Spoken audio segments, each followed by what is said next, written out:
I got so many questions. Yeah, man. Let's Great. talk about the Kerry King record, and then I want to go back and touch on some of your history. But uh, from Hell I Rise is the title of the Kerry King album that's coming out in May, I believe. Yep. So how much, as I understand it, and correct me if I'm wrong, a lot of that material was already written when the band was assembled. Is that accurate?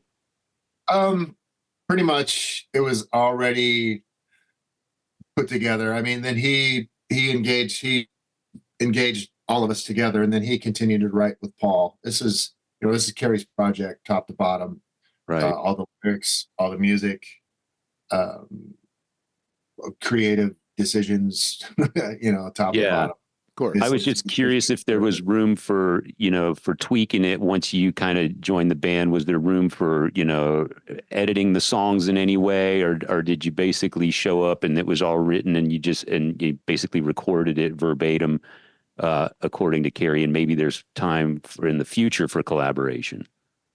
Yeah, I think that it was all together because he was sending me stuff and I was recording at home. I've got my studio here that I record in.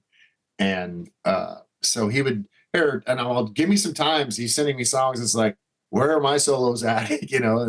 And so he would give me the times where he wanted maybe try something here.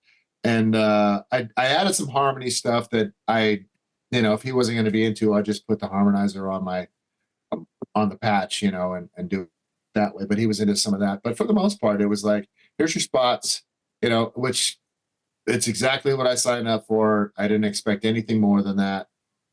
And it was awesome. I guess my first concern was my solo style and if it was going to be conducive to what the material was. Yeah. I think I played differently, than Jeff and than Gary, my approach to the solos are different. So it's like, it's my style. I wanted to make sure that he was cool with it. And after demoing some stuff, I'm all and I gave him that pitch. It's like, this is what I am, are you okay with that? He's like, yeah, I don't hate it, in typical Kerry, right. That's a compliment, man. So it's just, all right. He doesn't, But yeah. I appreciate that, that dry kind of compliment. I appreciate Absolutely. That. Yeah. If there's one thing that I know with him is exactly where he stands and exactly what he's feeling. He has his agenda, of course, but there's no meandering around what the point he's going to try to get to. And there's no steps being set up to, it's like, this is what I'm thinking. This is what Brian Slagle, we had Brian Slagle, and Brian Slagle said the exact same thing. Yeah. Man of his word, Kerry King. Absolutely. Yeah. And he gets this stigma of being a fucking asshole or a fucking dick or any of that. And he's not. He's a nice dude. And he's like an empathetic dude. Like, he's a caring guy about stuff. Yeah. It's not like he's this hardened dick and blah, blah, blah. He's just like, there's just not a filter there.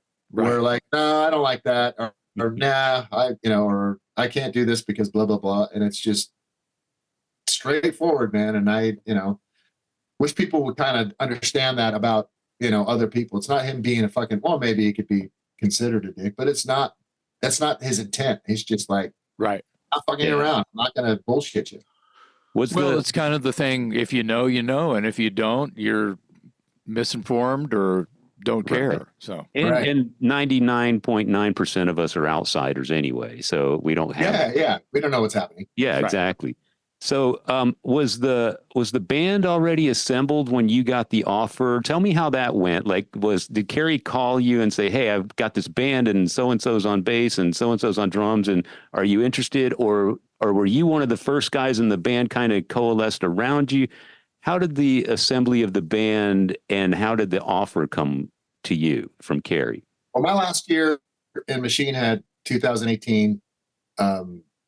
We bought the bar in 2018. Slayer came around, not their final time to the Bay Area, but they were coming through.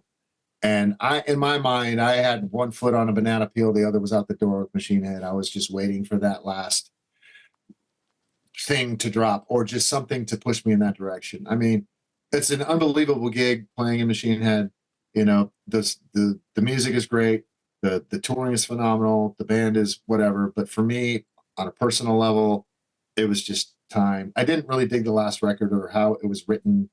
And it was just my time was just up.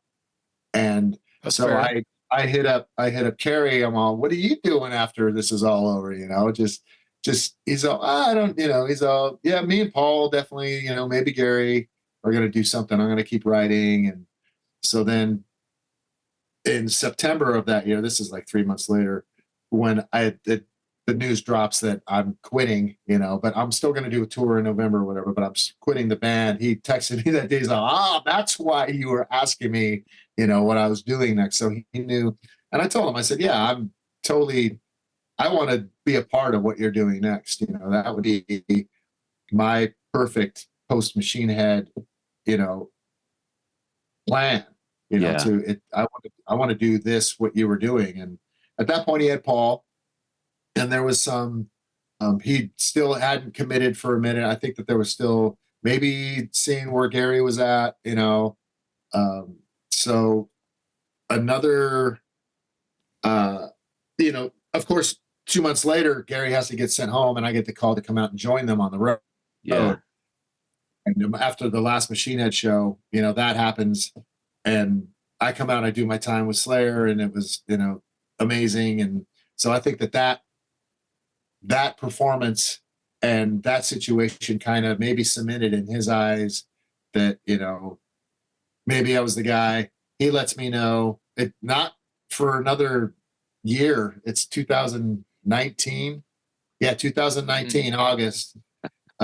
We've been having a back and forth about, you know, stuff. And he's, you know, telling me about kind of, because there was talk about maybe him and Anselmo doing something, you know, being part of this before all the Pantera stuff started. So Anselmo was a possible thing. Slayer's doing their last tour, and Kerry, we're at a Raider game, and he takes word at, you know, they won. It was a freak occurrence. The Raiders won, and so we're at the local bar after, and he's all, this is what I'm thinking, you know. Me, Paul, you know, Kyle, the bass player, and a vocalist to be determined later. You know, Where's Kyle from? Kyle's from. He played in Hell Yeah.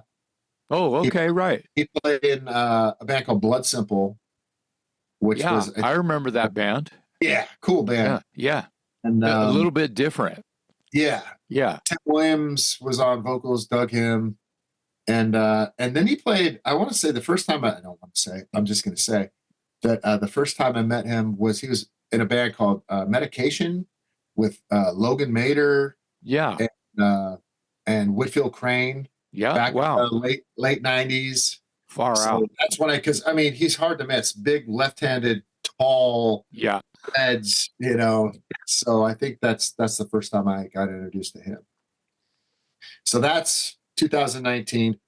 I get the all right, you're on board type of thing. Slayer does their last run. I remember Kerry telling me I was at the last Slayer show, and he tells me as we're partying, he's all, "When I know something, you'll know something," you know. So he didn't really have a plan. You know, another 2 months later, the world is shut down. You know, and wow. So everything just goes into this waiting game, and you know, this keep it on the down low type deal. It's like a secret that I kept for 4.5 years. Yeah.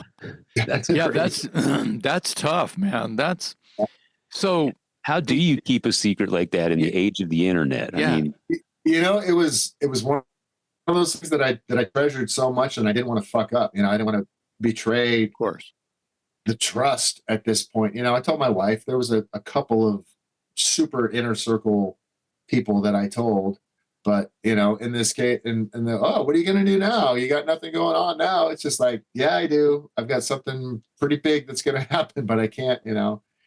But fortunately, all these other things, you know, all the other fill-in things kind of fell into place over the time, and was able to keep me busy in that time until this is ready to happen.